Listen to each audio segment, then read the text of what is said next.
Will the Boston Celtics repeat as NBA champions and be the new dynasty? Will Shai Gilgeous-Alexander step up and establish himself as a top 5 player in the league? And how about our Toronto Raptors? Can they finally make it back to the NBA playoffs? All that and more will be answered on our 2024-2025 NBA preview. Hello and welcome to the House That Happens, sponsored by Schuey's Bar and Grill, the only place to be in suburban Etobicoke, voted 4 times the best dive bar in all the GTA. Number 1 in our hearts, the Phoenix rising from the ashes. Hi, my name is Andrew Milani. Hi, my name is Cruz. How you doing, buddy? Pretty good. How about yourself? I'm doing great, considering we are here on a Tuesday night and we are seeing some sort of progress inside the friendly confines of Schuey's Bar and Grill. That's right. There looks like there's some work going on, so we have a not a definitive, but we're looking to that Phoenix from the Flames is Yeah. It may be a little bit of ways, but we're shouting out it for you, and we'll definitely keep you posted. Yeah, absolutely. So this, like I said before, is our NBA preview show. So we're going to go division by division, team by team. We're going to tell you who we think's making the playoffs, who's making the play-in, all the awards, mid-season tournament. We're going to talk a little bit about that as well, who we think's going to win the NBA Cup. And then I guess we're going to have some hot takes as well. And I understand you have something for us right off the hop. Well, I was just thinking, you know what? When you think about all the sports that are going on right now, basketball seems to be the one that's permeating the world more than any other sport. Okay? Like, I mean, it's never going to maybe reach the depths of soccer, but basketball is in places, like they got ambassadorships going to Japan. They got them going to Europe. They got them going to Australia. They got them going to the Philippines, whatever, what have you. So the thing about basketball, too, is I find at times that the players become more identifiable because there's only 12 on the team. They're not wearing helmets. Yep. They're not wearing anything, and there's less of them that you have to keep track of. So you definitely can have a little bit more exposure to the personalities that become NBA stars. However, in my travels in looking at all the sports and how players become players and people become stars, and characters are driven by certain attitudes and characteristics, it occurred to me that the NBA is probably the one sport that's going to give me the opportunity to define something that is kind of ticked my curiosity in the last little while, Mr. Milani. Oh, what would that be? I'm wondering if we can define the difference between a diva and a bitch. I knew you were going there. How did you know? How did you know? I'm just saying, like... You telegraphed that one. Okay, you know me well. In any event, the reason I thought about this is because you get all this wide receiver stuff, but you never see them going to do really bitchy things because they go out in the field and someone can smack them. You never hear the word bitch in hockey about a bitch play or whatever because guys are skating. Well, maybe on this show, but okay. Well, you know, there's small definitive things about it, but in basketball, you get to see the glory of the diva and the bitch. And I'm going to end it this way. Big bitches given their heights. There you go. So in any event, I haven't got the Oxford Encyclopedia difference between diva and bitch, but I think I've got a couple of examples that may be able to define how I got to this point due to the NBA. First, we'll go in probably the order. We got B to D, bitch, diva, different letters. So we'll start with the letter B. A perfect example of someone being a bitch is Scottie Pippen. We all seen The Last Dance. He didn't get on the floor. Why? Because he couldn't take a shot. Yeah, in that series against the Knicks. There you go. Was that not one of the ultimate bitch moves you've ever seen in the history of sports? Oh, how can it not be? There you go. Now, the other example I'm going to use is Kobe Bryant, the late, great Kobe Bryant, because Kobe was the biggest diva in the NBA at times due to the fact that I'm saying one difference is divas command. They don't bitch. They say, I want this because this is who I am. And then they go out and they'll perhaps perform on that level because they don't think of themselves as divas, but that's exactly the characteristics that they're exemplifying, right? Is that a good comparison? Yeah, I can see that. Anyways, I'm going to call up one of the people like, I don't know, maybe Oxford or Webster. And, you send in new words and new phrases. And I'm going to say, can you definitely give us a definition between the two? And maybe I'll be able to sleep better. Okay. Sound good? Yeah, sounds great. Hot take time. Okay, we might as well start off because one of the things that you said, and it's been the talk of all the NBA, and if we don't say something, we will sound like we don't know what we're talking about or not understanding, but the J.J. Redick factor in Los Angeles, and will this move the needle? If you ask ESPN, they'll say so. Okay, so let me just say this. I don't know, like there's been a few incidents over the years where guys come right out of the press from the game to the box, to coaching, and it's been with mixed results, Steve Nash being one, even though he didn't do much broadcasting.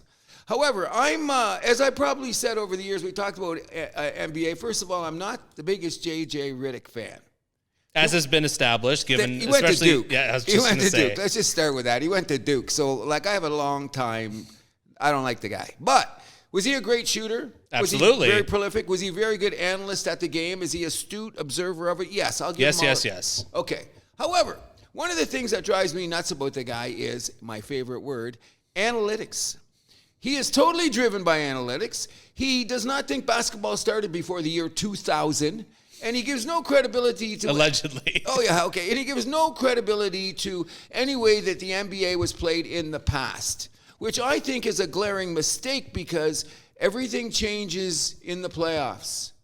Mm-hmm. And it gets back to which I'm going to go to the great Bill Belichick to reference to, as he said, analytics is a tool, and you got to know when to use it. So I'm wondering if J.J. Redick will overplay his hands. You know what I'm saying? What do you think about the Redick thing?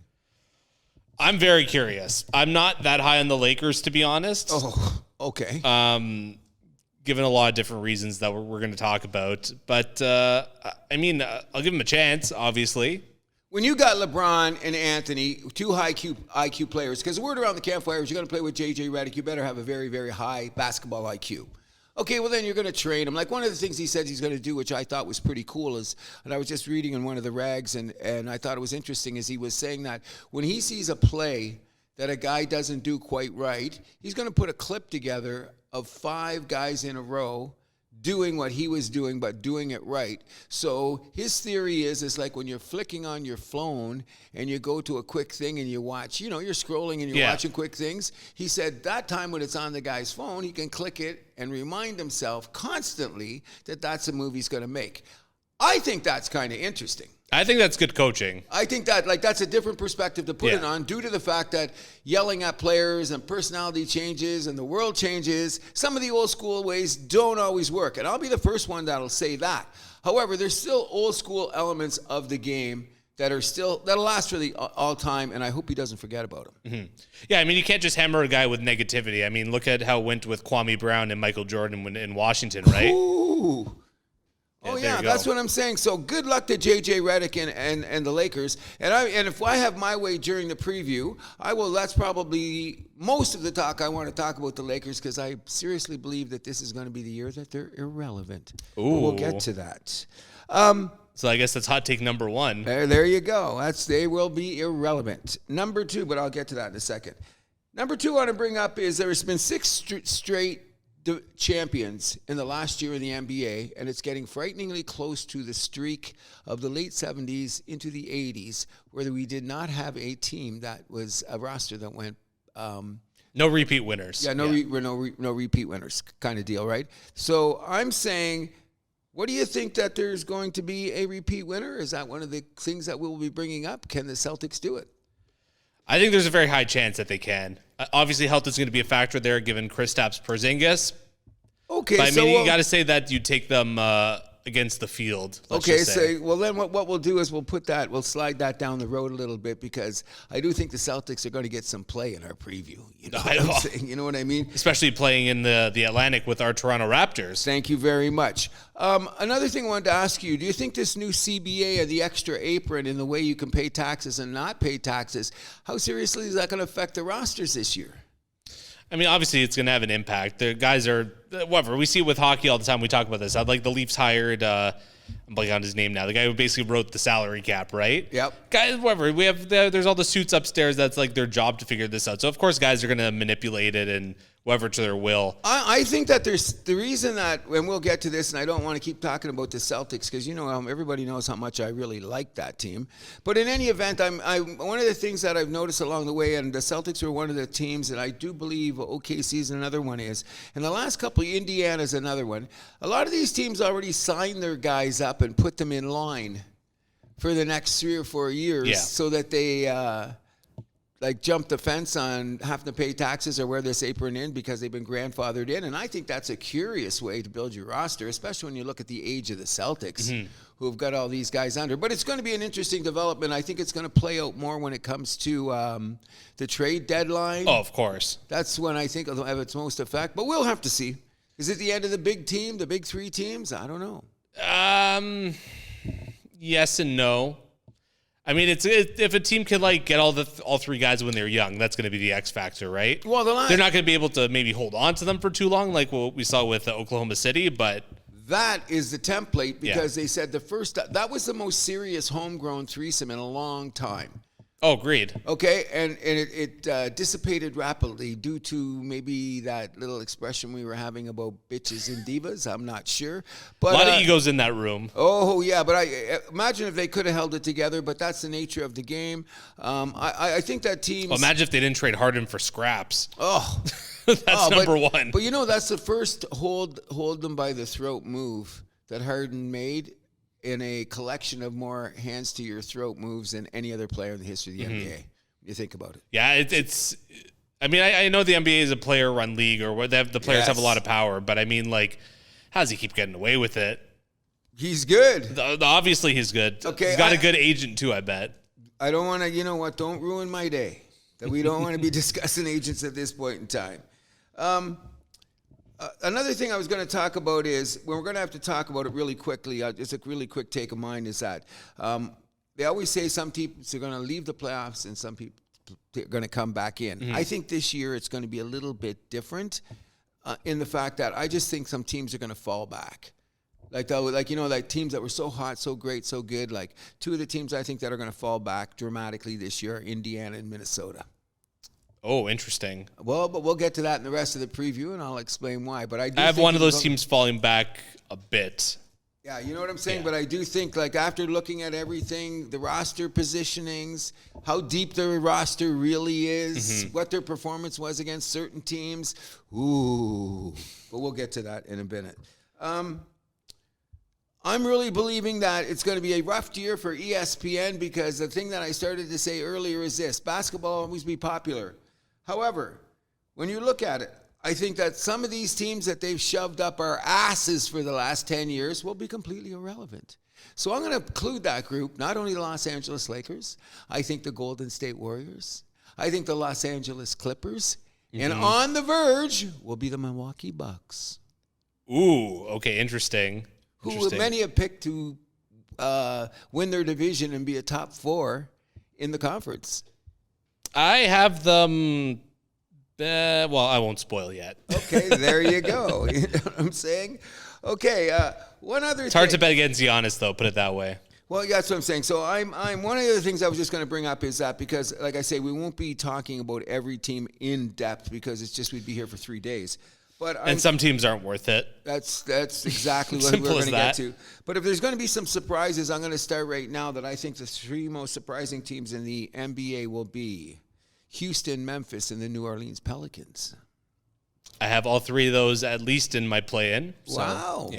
Okay, that's a good thing. We'll look at it. Now, the only other thing I thought I would bring up that I've noticed in all my reading that I thought was quite interesting was the fact that basketball is America's game, isn't it? More than football?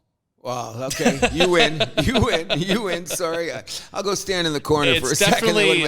It's definitely above MLB. Oh, yeah. Okay, yeah, it has. I'm thinking about in my lifetime, MLB was number 1. Like when I'm 13 years old, MLB was number 1. Just think about that. But my point being is if you look at it right now, basketball has become so international that look at the MVPs.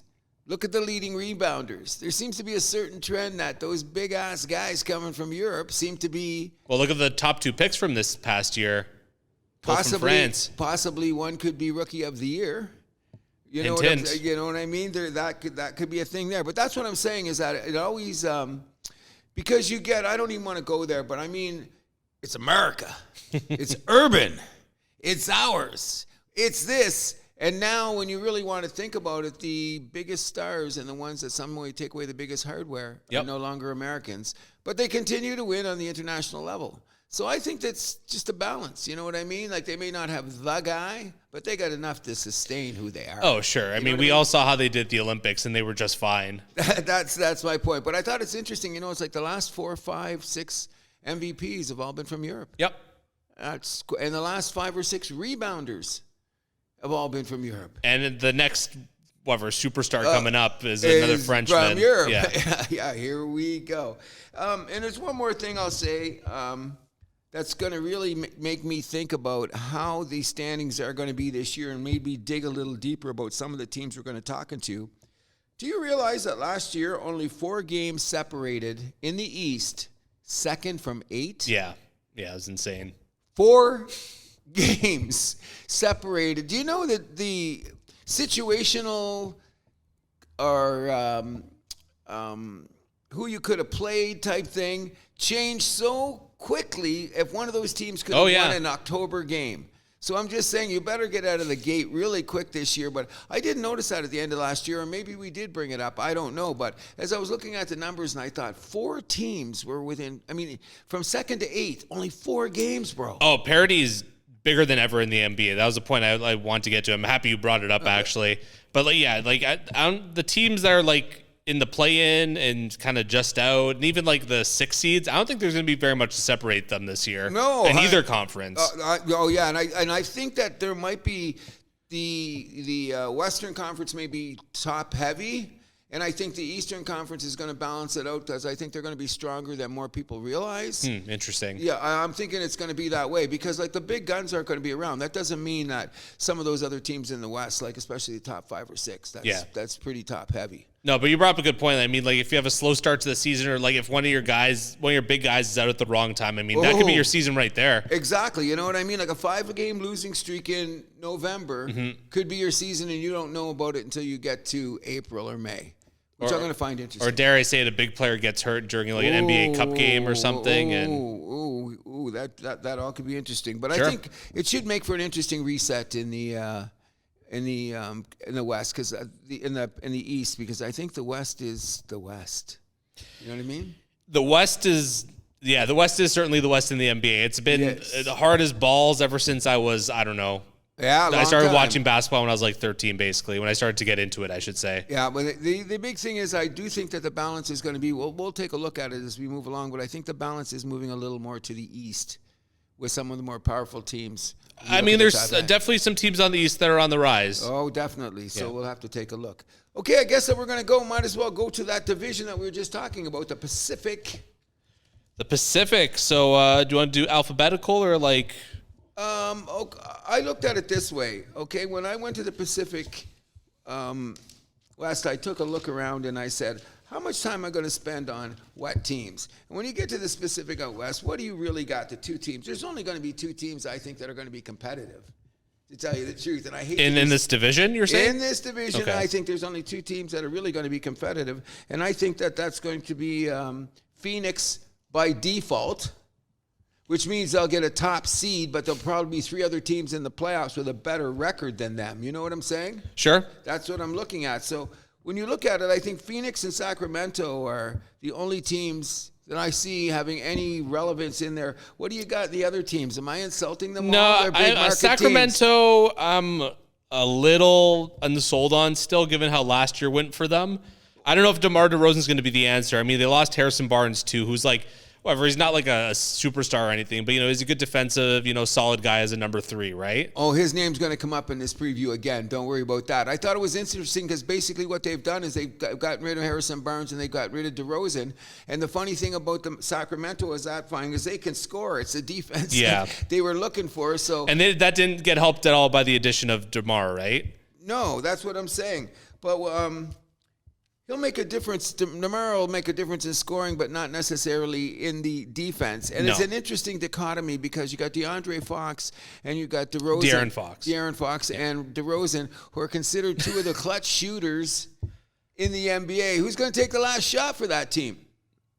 Well, it's Fox's team, so I would assume it's going to be him. I think it'll be the open look. They'll just make it by the coach. Sure. He's smart enough to do that. But they do have a good foundation because they still got Sabonis, and they got Keegan Murray, and they got Malik Monk, who are all solid players. Malik Monk could be a potential defensive player of the year. You know, or he could be a sixth man of the year. He's that type of guy. But I just don't think it's going to be anything. Sacramento's not going to make a noise. I think because remember 2 years ago when we were talking about him last year, that was one of the teams that I was really pumping their tires. I don't know. Maybe. Well, injury, to be fair, too, injuries did derail them last year. Well, that's huge in any team. I mean, all your top guys better play 65, 70 games, or I notice you're always in trouble.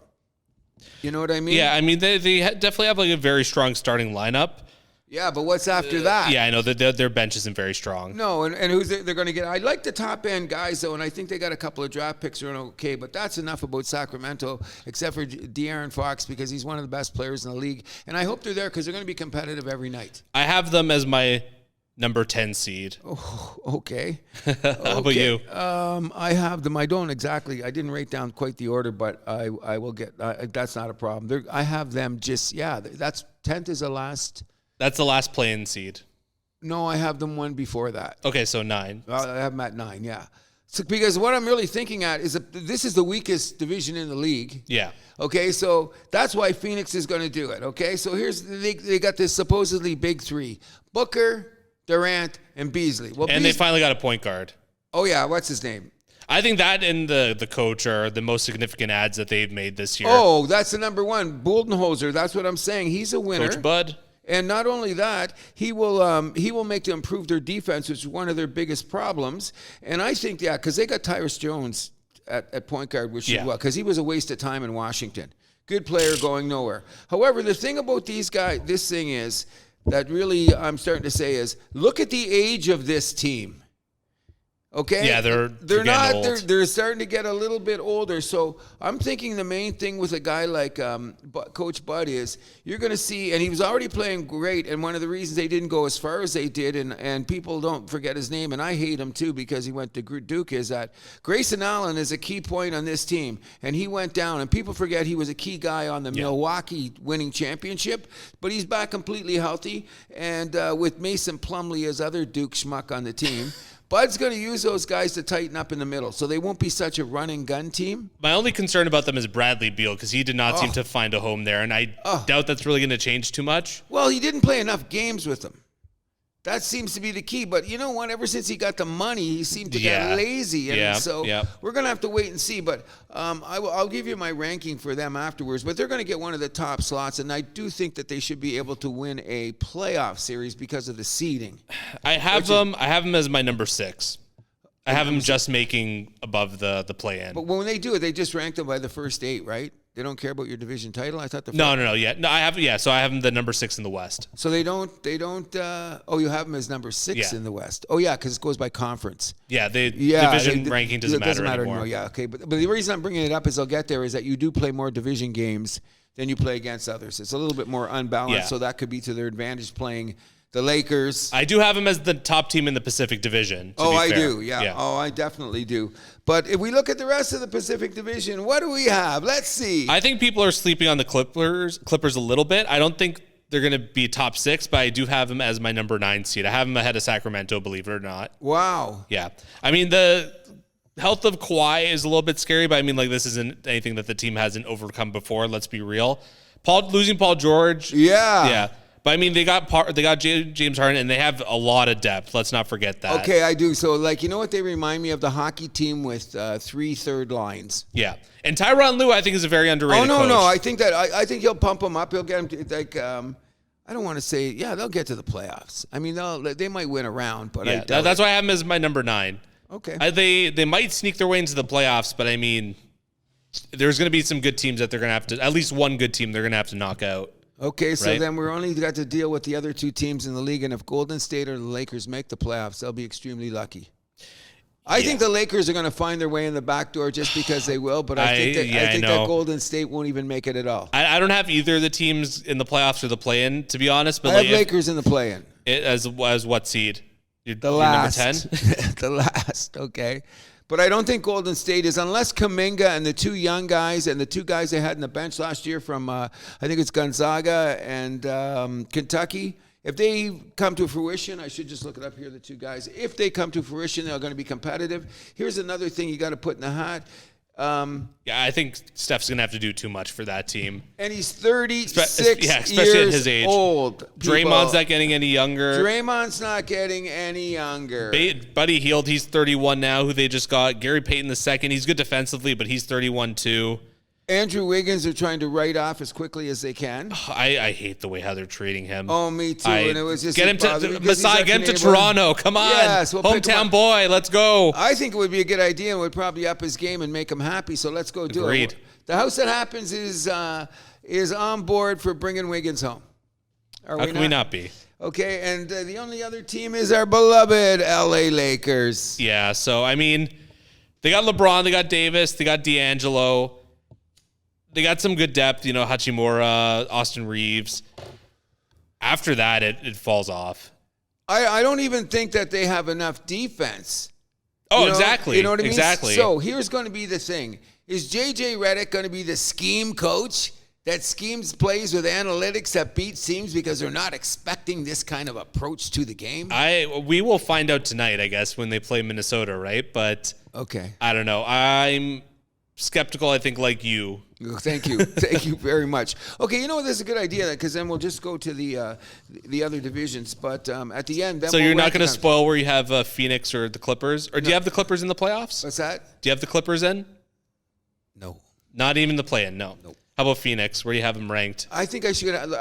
I didn't have it down here because I was ranking them a little bit differently. I have them like I should just get it down. Let's go through the divisions and I'll give you the well, I mean, you can give them a rank and then we could change that later. Yeah, okay, but I think they're only going to be in the middle of the pack, and I think the reason they're going to be there because remember they had what they had. They were 40-some win team.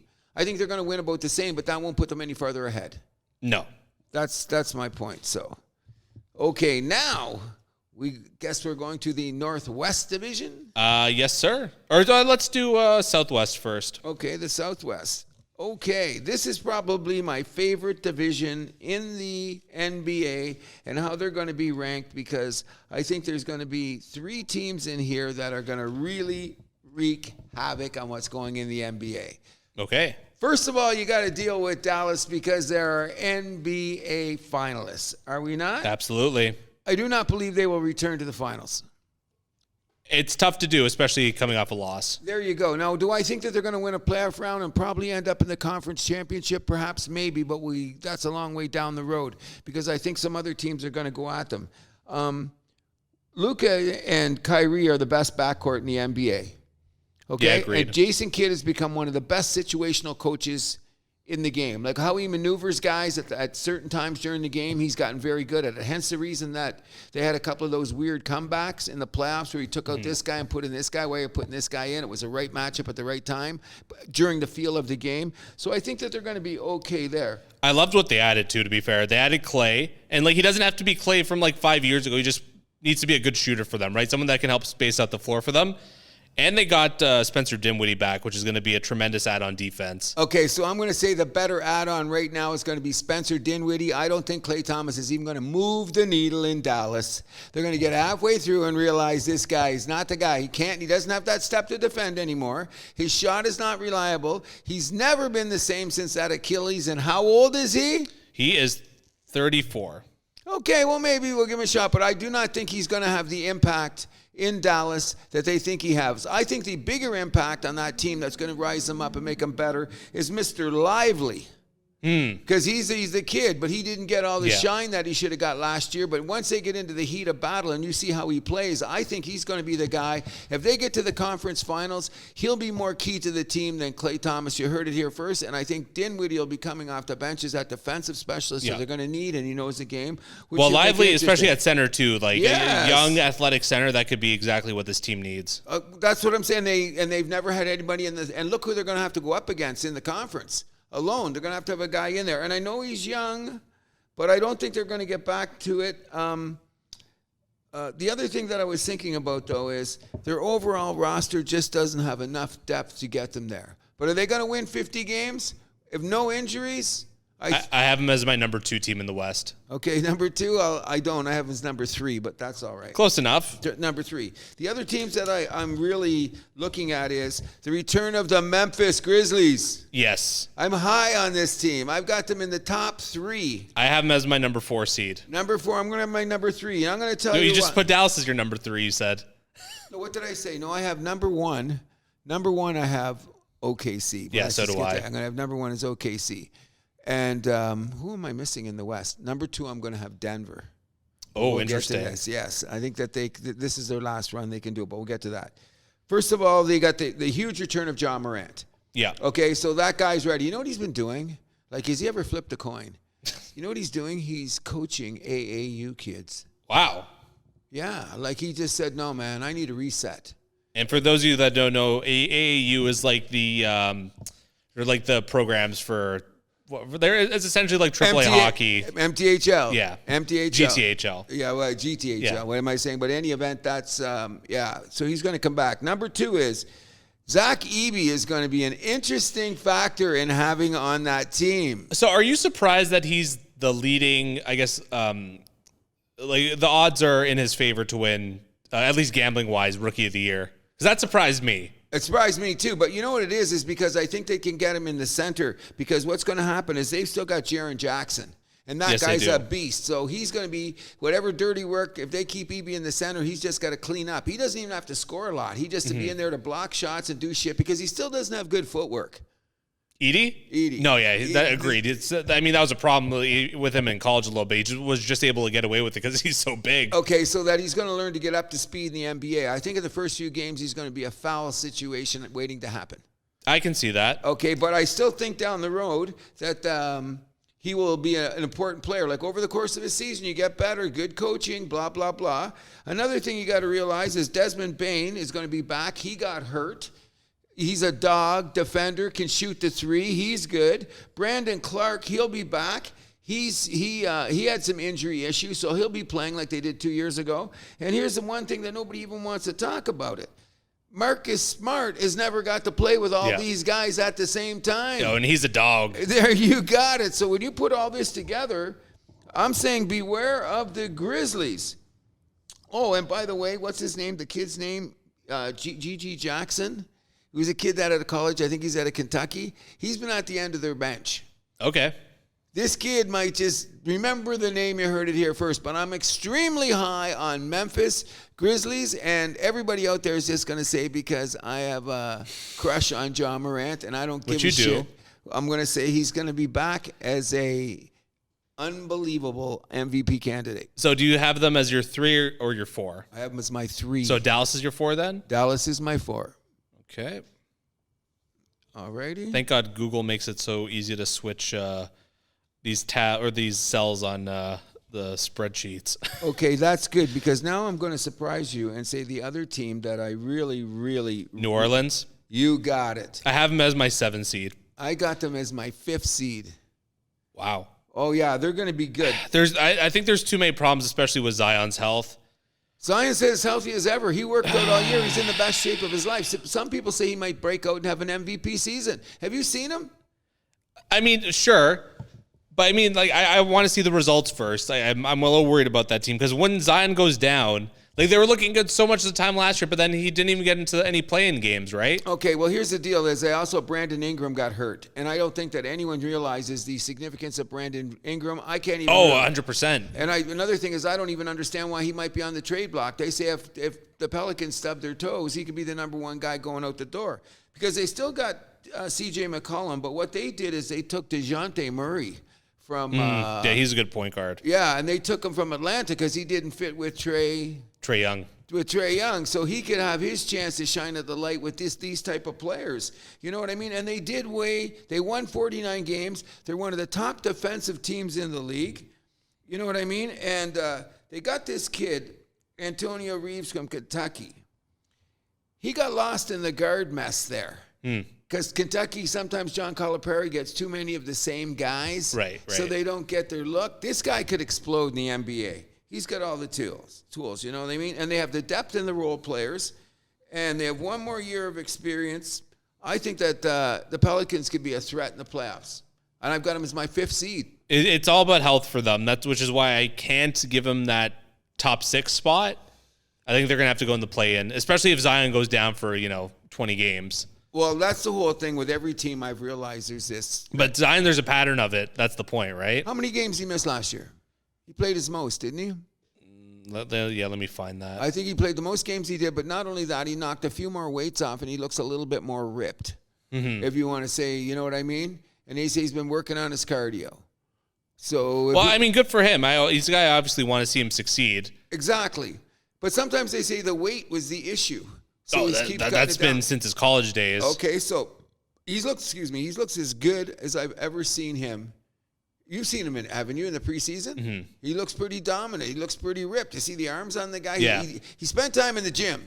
Okay, there's no doubt about that. So I'm just saying with all of those guys built around him like that, and Baines, like you said, they're a pack of wolves. The 2 teams, like, I'd like to see Memphis and New Orleans play a 7-game series. Like, I think that'd be fun. That would be damn fun. I don't think ESPN would like that because of the markets involved, which is making me sick. But they can suck it. Exactly. Come on, number 1, number 2 from that draft. What's that?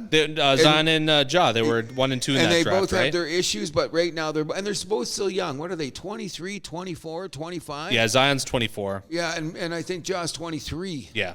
Like, come on, this could be it. So I'm very high on the Pelicans. I'm very high. One of the things that you really made me think about, though, is the injury issue. Sure. You know what I mean? But who else did I have in there? I already said about the Mavs. I'm just saying the rest of the division and the rest of those teams. What do you think? So Zion actually played 70 games last year. Yeah, but a few of those games he played hampered. Like he played lower minutes because of whatever. It's going to be a matter of whether or not how healthy he's going to stay. Like absolutely. Same with Ingram. They can't afford to lose him either. Which brings us to, have we talked about in the West? Have we brought up OKC? They're Northwest. Northwest. I was going to bring up Houston as the next team. I have Houston as. Did I say they were my last play-in, or did I say the Lakers? You had the Lakers in as your last play-in. My number 9 is going to be Houston. So you had Sacramento as your number 9 before. So you're moving them up or out? I got to see how many teams I got here because there's only so many. Let me look back at my list here so I don't get confused. I confuse easily. Hold on. I think Houston is on the borderline, but I really think that they're a team that's going to be going somewhere. I have them as my number 8 seed. Okay, three. Yes. You know what it is? 1, 2, 3, 4, 5, 6, 7. Because the play-in means there's 10, right? Yeah. Because I got a sleeper there. I think Utah might slide in as. Whoa! I do not have Utah. I think that I could but I'm going to go with Houston. I think that so I should be going 10 would be Houston. The 3 teams to the play in, right? Or 4 teams: 7, 8, 9, 10. 7, 8, 9, 10. So my first 6 are going to be Dallas, Memphis, New Orleans, Oklahoma City, Minnesota, and Phoenix.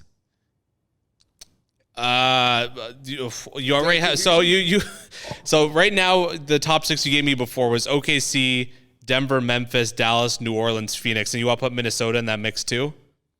I didn't have Minnesota in there? No. How did I miss them? I have Minnesota. Well, you said we didn't get to Minnesota yet, but okay. Well, any event, then I'll put them in there. I think that they're going to have to fall off. So do you think Phoenix is going to slip into the play-in then? Is that how it's going to work? No. Let me guess. Phoenix will be 6. Let me see my top 5 again. Before was OKC. Yep. Denver. Yep. Memphis. Yep. Dallas. Yep. New Orleans. Minnesota will become after that. Then Phoenix will have to be in a play-in. Okay. Because then it's going to be Phoenix, Houston, Sacramento, and Utah as a play-in. Wait, Phoenix, who else? Then Sacramento. So Sacramento's your 8 seed. Yes. Then Houston's your 9, Lakers 10. There you go. Okay.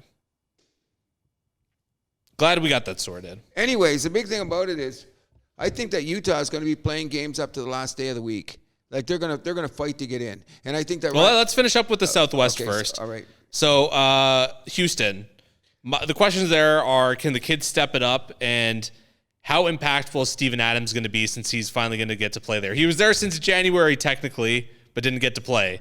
Well, I think they got enough of the young guys that are going to boss them, like Jalen Green.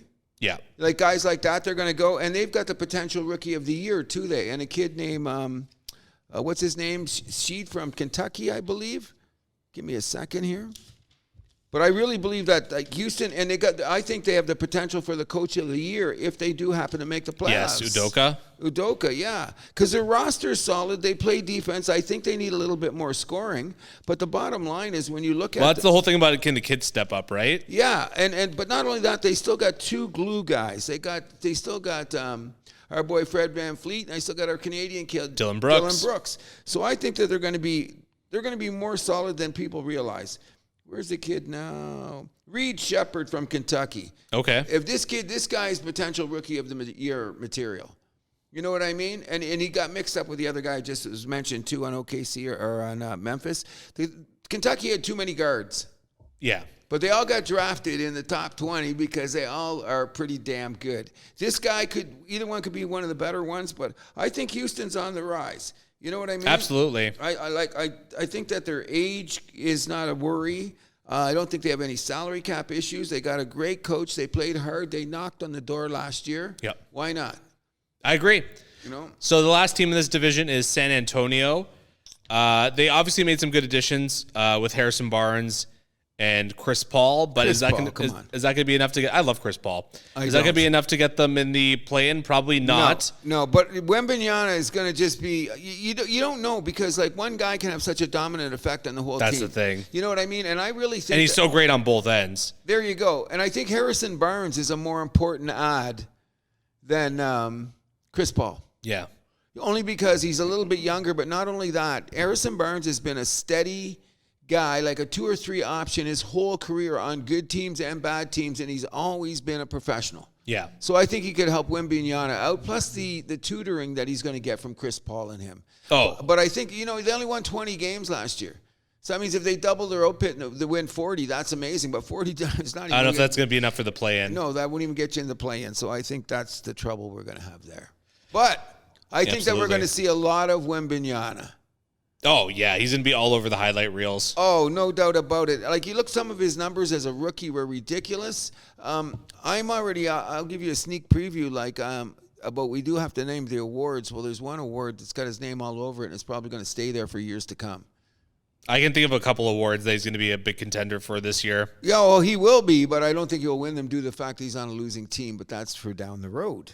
Well, it all depends on how his numbers are.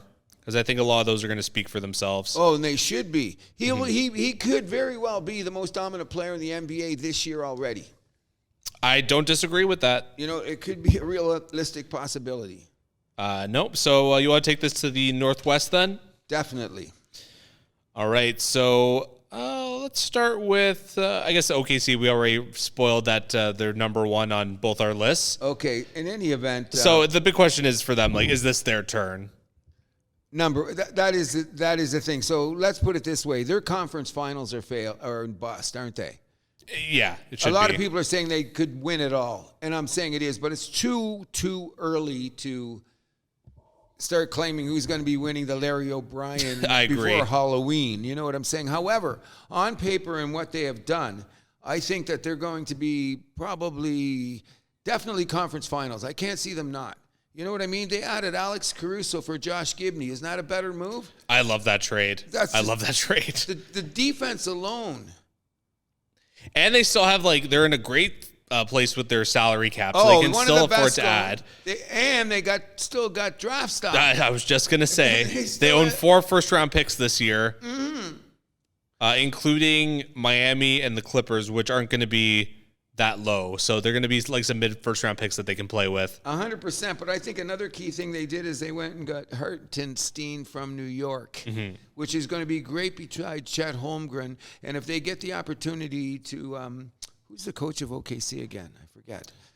Mark Daigneault. Okay, if he learns at certain times during the game that he can get Holmgren and Hartenstein on the floor at the same time, that could be a force with Shea running around with him. Very interesting. Could be, and they're not going to have any trouble scoring. You know what I mean? No. They're going to have not at all. And I think what happened was when you lose in the playoffs like that, Sometimes you got to lose to win. Mm-hmm. So I think the experience factor is going to be on the plus. The thing is, I don't think Shea's going to have any problem with the pressure or all the shit they say. He's just cool in the gang. Yeah. You know what I Like, mean? I think it still might be one more step for them before they get to finals and eventually a championship. But conference finals, I think that's very realistic for them this year. No doubt. But I think it's conference finals are bust for them. I think if they don't get that far, their season's a failure. Yeah. You know, given that they were the number 1 seed last year. Exactly. You know what I mean? So they've got to get there. They're going to take they should take that next step, which leads us to 2 other teams that are getting a lot of hype going in there for good or for bad or however you want to look at it. And one is our beloved Denver Nuggets. Yeah, I mean, the big question for them is, can they hang on as contenders with some of the losses that they had this offseason? KCP's gone. They added Westbrook. I'm not sure that's the best addition. Doesn't make me the most confident. Though, I mean, on the Clippers last year, he did show that he can change his role and kind of adapt to being a veteran in the NBA and not being the superstar anymore. Well, he's got to know his role coming off the bench. But for a while he didn't. That was a big issue. Okay, well, I think he knows that now. But I think the sneaky thing that happened was they got that Dario Saric guy. Yes, I'm glad you brought him up, actually. They stole him from Golden State, in my opinion. He was never used properly there. He could be That guy hasn't been used properly in like 10 years. What's that? He hasn't been used properly in like 10 years, I feel like. Okay, so he could be the guy that relieves the Joker when they need it. He's a big presence in the middle. Or Gordon. I mean, he's going to be... Gordon's... But I mean, that's what you say when you look at the top. They're okay. They got Michael Porter Jr., who shouldn't have no distractions this year. They got Aaron Gordon. Jamal Murray played all year with banged-up injuries. I heard he's 100% since he got back from the Olympics. He rehabbed and he's ready to go. And this is a team that will be just 2 years away from winning the championship. You know what I mean? This might be their last shot, at least for a while, though, given that Jamal Murray's going to get a salary bump next year. Okay, but here's one thing you got to remember about Denver that caught me off guard. They were 28-2 against teams that were under 500. Now, all of those teams that get better, can they be able to sustain a record of 28-2 against losing teams? That's a phenomenal record. So what is that telling you? You're having a tough time against teams that are competitive. Yeah. You know what I mean? But I think it was because their lineup was so much in flux. You know what I mean? Yeah. Like, guys are injured, guys are out. But I think because you got the Joker for starters. You know what I mean? We have the proprietor in their house, Serge Singh. How's it going? And we're doing the NBA preview. In any event, it's good to see you, Serge. Habs will win tonight, 32 games. I mean, 32 teams playing in the NHL tonight.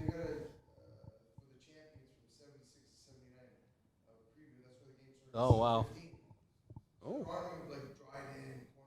Yeah. That's cool. Oh, that's going to be very cool. Hope we're already here in time. But anyway, back to Denver. I just think that they have a lineup with veterans. They got another guy. His name is Christian Brar. He's a Kansas standout that sat on the bench.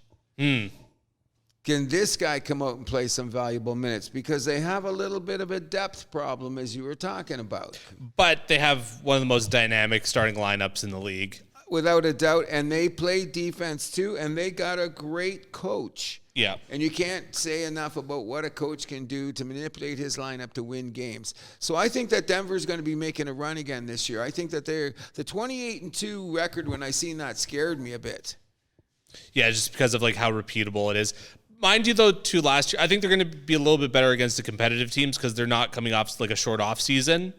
Yeah. So that's going to be a big benefactor. They're going to be benefactors to that. And a bit of a championship hangover. I don't know. I just think that on paper they got such a solid team, except for the depth factor. But I'm putting them in to be up there. And Aaron Gordon just signed a tremendous contract he did, as well. Because they were Stick trying around to for beat at least 2 more years. Exactly. And they're all young. Michael Porter's under 30. Aaron Gordon's under 30. Jamal Murray's under 30. I think the Joker's just 30 or he's 29. 29. So that nucleus, and they've already won. They can do it. Won, so I think that they have the opportunity. They won 57 games last year. Yeah. You know, that's a lot of games to win. Sure. So I still think they're on the precipice of like making a run for a championship, which brings us to the other team that's been hyped out of this world because of one of our favorite players. Well, one of yours. One of mine, okay. Anthony Edwards. 100%. So this is now the Anthony Edwards era officially for the Minnesota Timberwolves. Now that Cat's gone. Okay, so I think that this team is going to make the biggest step back of anybody. Serge comes through. The Serge comes through. Oh, no, thank you. I got drive. This I'm good. I'm good, thanks. Leave it on the table. You never know. It might get taken care of. You want a smaller one? No, I'm good. I'm good. I got too much going on tonight. No, I'm good. I appreciate it, though. Love it. Love it. In any event, I think that the Minnesota Timberwolves, regardless if they have Ant-Man or not, are going to take one of the biggest step backs in the league. Because, first of all, I don't know why they got rid of Cat for Julius Randle. That's got to be an ego thing. Cat must have said something to management, like, get me out of here. Saw the writing on the wall. He's like, I'm big alpha. And then what? So you just like you bail on a team that was on the rise because you think New York's like more pie in the sky? I don't know. I'm not in his mind. And Cat's always been a weird guy. Okay, so this opens up the door for him for MVP conversation. When we'll get to the Knicks, we'll discuss that because of his position. For Edwards or for Karl Anthony Towns? Karl Anthony Towns. We're going to look at it that way. Julius Randle is the wild card because one of his issues is, like you say, is keeping him on the court. Yeah. You know what I mean? Like he's a banger and he's a bruiser. Like and he's kind of had some up and down years too when he's been on the court. Exactly. So in my opinion, I'm already saying that Minnesota wanted to get a little bit stronger, so to speak. Yeah. Okay, they got stronger, but what I don't think they can take away what Cat did with spacing the floor. That's what I'm saying, because he can shoot the three. Mm-hmm. His percentage of shooting the three is amazing. But in fairness, they do have they're another team with great depth. They got a great bench. Yes, they do. You know what I mean? I'm wondering how the rotation is going to go. They got the sixth man of the year. Yeah, Naz Reid. They got Jordan McDaniels, who's second team All D. You know, but there's one problem. They only had two guys that were scoring 20 points a game, and one of them is no longer on the team. Yeah. Oh, and I should have said before, I have Denver as my number 3 seed in the East or in the West, as opposed to your number 2, and I have Minnesota as my number 5. Ooh. What do you mean? You had him as your 6. It's only one spot away. That we're both saying that we think that there's going to be a bit of a fall, and one of the things that but not that big. Given like we talked about this, like the parity's insane. So like we're talking the difference between like probably like 2-3 wins. Okay, so the bottom line is they better not sink too deep because you don't want to go past 6 and end up in that silly play-in stupidity. You know what I'm saying? No, but I think they have the depth. I think Anthony Edwards is going to step up and be the guy. Oh, I don't have a problem with that. But the void at center is the concern. Okay, so now the other problem I'm thinking of is Mike Conley is like a Harrison Barnes. Another long-term smart guy, runs the floor, one of the best point guards in the league. Father Time's got to be catching up with him. Because he was banged up towards the end of last year, hence the reason he was as productive in the playoffs is they needed him. He's 37, Yeah, he's long in the tooth. I wonder if they give him a little bit of rest, maybe like just rest him for 20 or so games just to make sure he is healthy and ready to go for playoffs. Well, one of the things that I did coming up here is I was looking around at like who else is on your bench, and you don't recognize guys, and then you see names, and you come across a name like, Terrence Shannon Jr., that Illinois guard. Another guy that I seen play ball, and I go, where did he disappear to? The end of the bench in Minnesota. Yeah. So does that mean he gets more playing time so he can ease Connolly, take some pressure? Because they're going to have to find a breakout guy on that team. Yeah. Like, I don't know who it's going to be. That's potentially one of the guys, but they're going to need somebody else besides Conley to move the ball. I think that's going to be their bigger concern than that center. Because if Conley goes, their whole offense kind of gets out of whack. Yeah, and like their only other player listed as, they have 2 as point guards, Rob Dillingham and PJ Dozier, who don't exactly inspire the troops. What they're good is they're good at the end of quarters. Yeah. They're like your fourth line is basically what they are. So I'm expecting Minnesota to fall back. And they don't have any cap space either. None. No. So my deal is this. If they're a first-round casualty, I wouldn't be surprised. Yeah, however, I think the cap man is strong enough that he can drive them through. You know what I mean? The Ant-Man, you mean? Ant-Man, yeah. That's what I'm saying. I think that they can get him through. But I think it was a mistake. Maybe you're right. It was a chemistry thing. And I was really loving Minnesota. Oh, I know you were. You were high on them. I cannot tell a lie. I can't go there any farther. Which brings us to the rest of the division. Yes, so there's Utah and Portland. Utah, I mean, they're not bad. They showed a lot of fight last year, but there's still ways to go. I think it's the fact that let's get back to their owner situation again. Okay? Cool guy he owns both teams, right? Yeah, Utah Hockey Club and the Utah Jazz. Okay, so, and he's already talking about, he's shed some old cap stuff. He's brought in a capologist, and he's willing to play with the apron. Yes, he is. Okay, so when you're talking about somebody like that, Utah could make some moves. They got a couple draft choices they got kicking around, but I think that what I'm thinking is that they're going to be scrapping to the end to get into the play-in, but I think they're going to fall just short. I think so, too. And Portland, we don't even have to talk about them. They are debatably the worst team in the entire league. I'm sorry for Portland and the way that city's gone for the last few years.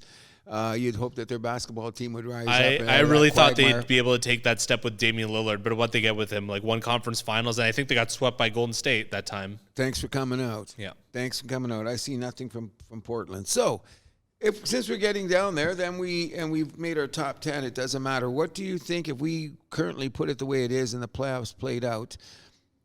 Who do you think would be in our conference finals in the West? Okay, so let me think about this. I'm going to bet on, because it's just a personal thing, I'm going to bet on OKC and Memphis making it to the conference finals. And I think it could line up that way. If you look at how they're going to play and how we're going to seed them. I would say OKC, Denver. I'm not. They're the three teams, but you know what? That means we're leaving out Dallas. Yeah, we're leaving out Dallas, but I don't think Dallas is going to get that far anywhere. Well, I have them as the way I have it. They would be lining up against Denver in the second round. So they wouldn't get. Yeah. That's what I'm saying. Yeah. Second round, is that what they would get there? The way I have it ranked, because I have them as the 2-3. Oh, right. Yeah. Exactly. And then that would be the same for me. Memphis and OKC, I would have them lining up in the second round because Memphis is my 4 seed. Oh, right. So you wouldn't get that conference final. So OKC, Denver, OKC, Memphis. The house is happy with both picks. I do believe it should be interesting. There's going to be some dogfighting out there. Absolutely. So I guess to reaffirm our top 10 in the West. Okay. For me, I have OKC, Dallas, Denver, Memphis, Minnesota, Phoenix, New Orleans, Houston, the Clippers, and Sacramento. You have OKC, Denver, Memphis, Dallas, New Orleans, Minnesota, Phoenix, Sacramento, Houston, and the Lakers. I got to give him some love. I picked LeBron. I'm not giving him anything. Well, we won't be talking about it, I think, unless something miraculous is going to happen. You know what Something I mean? always happens with the Lakers. They're always in the news. Oh, they can't. You're going to be ranting about J.J. Redick come Saturday or Sunday. I wouldn't be surprised. You know what I mean? I just wouldn't be surprised. I mean, that's the Lakers. They just suck all the air out of the room, do they not? All the time, and I don't understand why. Because they're the Lakers. That's one of those America's team things, but you know what I mean? When they're shit, they shouldn't get it. It should be like in golf. If you're not winning, you don't get any TV time. Oh, I agree. Well, not quite like that with Tiger, but okay. Well, that's the anomaly or the step away from it, so to speak. Yeah, I guess. With any event, that brings us over to this side of the. Yes, our conference, our conference, yes. Eastern Conference, and we will get started with the Central Division. Okay. So, I'm going to completely say this. Okay. I think Milwaukee is so overrated this year. I really do. People got them winning the division. People got them making another shot for the finals. I have them winning the division, but just because it's not a very good division. And I think they're going to get by a lot in the regular season. That being said, I think once it comes to the playoffs, they're a first-round exit. Oh, that could be interesting. Yeah. Okay, so let's take a look at right now. You got Middleton, you got Lillard, and Lopez all past their best before dates. Agreed. What do they have coming up? Well, Middleton's been past his best before date for a while now. Okay, you got the Greek Freak. Agreed, who's arguably still the best player in the game. Okay, you could say that. And he'll be a dominant force in every night if he gets the force. So what is he going to do now? He's going to get Gary Trent Jr. as the savior coming off the bench with him? Bobby Portis, a great guy coming off the bench too. But they're all getting older. Yeah. The Lillard thing already, and he's another guy who's not getting any younger. That just did not work out last year. No, No, it seemed like they gave up the wrong pieces to get him. I agree. Right? So, I agree. And you know what I think about Doc Rivers? Oh, so if you add it all up, if you think, I'm not going to argue against you to say that they're going to be a first-round casualty. And no cap space, so they won't have much room to add. No cap space. Okay. So which brings us to the team that I think is going to be first in that division. And that being said, I have Milwaukee as my number 5 seed in the East. Number 5? Yeah. I have them as a number 6. Okay, so we're not that far off. You know what I mean? I'm going to put it like that because I just looked at it again because I make sure I got my rankings right. Where's my personal assistant again? Writing things down for me. Come on, Jocelyn. Here you go. You can do better than that, can't you? In any event, which brings us along to the team that I think is going to be finally rising up and doing something, and I'm going to give some love to the Cleveland Cavaliers.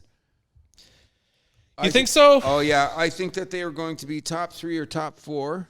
Whoa. I think that they're going to make a rise up, and there's I have them as my number 7 seed. No, I think they're going to be more. When you've got Donovan Mitchell, Jared Allen, Evan Mobley, and Darius Garland as your guys, they all didn't play all the time last year, so there's another question about injuries, and did Darius Garland step back, or should he, from the season 2 years ago, is he going to go forward? I think he's too young. You know what I mean? That's what I mean. And at the end of he's 24. He's too young. He's got too much upside. He was at a sink at the end of the year because he had those nagging injuries, which probably affected him during the playoffs. If he's 100% running with these guys, I can't see any reason why they're not one of the craziest teams. They got great role players in LeVert and Sam Merrill coming off the bench. LeVert, or whatever his name is, the guy from Michigan, he's a potential defensive player of the year or a potential six-man off the sixth man of the year. Like, he's that important to the team. So if they have the right chemistry, because the key thing is going to be Mobley. If Mobley rises up, another young guy, what's he, 23, 24? Mobley is 23. 23, and he's got all the potential in the world. If the right alchemist mixes them together properly, Cleveland will make a run. And they play defense. They do. They have some cap space. Yes. They have some draft picks to trade, and they still have their mid-level exceptions left. So once those guys, whoever become available as free agents past the deadline, our favorite time. You got it. They might have some. They'll be able to sign a couple of those guys if they're able to. Well, what they were saying, too, which really blew my mind, is how impatient the Cleveland brass is. And they're saying if Garland doesn't get on off the top, because people came knocking on the door to see if he was trade available. You know what I mean? He had a little bit of a down season that didn't show from before. So they came knocking on the door, and Cleveland didn't say anything. But the word around the campfire is if Cleveland gets off to a bad start, is he one of the guy they jetson? I think that's nuts. That kind of worries me, because let's not forget, like, we were all shocked about them firing their coach last year. Stunned. Is the new guy going to make that much of a difference? I don't know. What's his name again? Kenny Atkinson. I don't know. He's a player coach? Player coach. Yeah. That's what they say. But Cleveland's got some depth. Yeah, they do. I think that they can pull it off. I really think that they're going to, like, I have them as my number 3. Wow. As my number 3. And I'm going to have Philadelphia as 4, but I'll get to that afterwards. I have Philly as my 4, too. Look at that. But I do have them there, which I could see the Cavaliers making the conference finals. Whoa. That's bold. You're damn right it is, but I was looking around because some of the others, these teams might end up being pretenders real quick. I already wrote Milwaukee off, didn't I? And you're about to write off Indiana, aren't you? I'm not quite there, but second fallback team, the Indiana Pacers. Do you know they're the only team in the league that gave up 120 points in the season and made the playoffs? I was going to say, they don't play. They're all gas, no breaks. There you go. So, like, you know what I mean? That's a bad sign. When you give up, every other team that gave up 120 points in the league didn't even make the playoffs. Mm-hmm. Well, they outscored it. Outscored it, didn't win. How far did they get in the playoffs? They looked good for a minute, and then they went home quick. Why? Because they couldn't play defense. They weren't tough enough. But they made it to the midseason tournament final. Get out of here. That's going to even make me more sick.